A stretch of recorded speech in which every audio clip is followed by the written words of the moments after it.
Okay, my role is to perform the automations at the same time to reduce human redundant tasks and give them better productivity and identify the automation solutions wherever we can apply.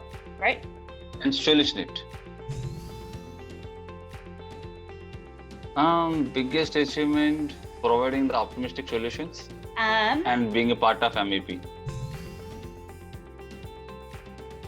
I use mostly with the normal or regular automation bot, RPA bots and all.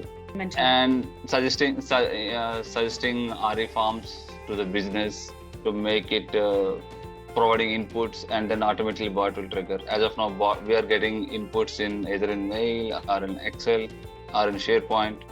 So I'm suggesting to make it form so that bot will automatically trigger. Before version 11.3, I used to work with IQ bots, and now in A360 also worked on IQ bot. Now it is document processing, right? So that document automation. So that I want to explore more with the upcoming models and all.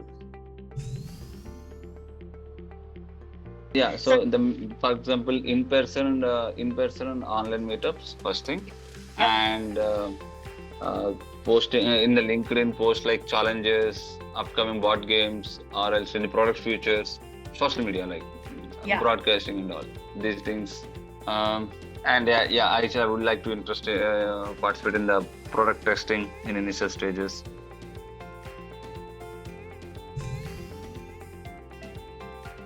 Yeah, I will first take preference to Docs, Bot Store, and University of Automation Anywhere. And then, if still I was not get actually what I want, then I will go for YouTube.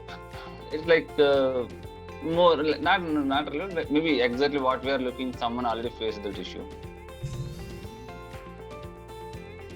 I want to be, as of now, I'm working as technical lead and architect roles. At the same time, I want to be a solution architect because I was much into solutioning, and that is the one my goal. And coming to what type of areas we want to work means, I want to work with chatbots and generative AI things.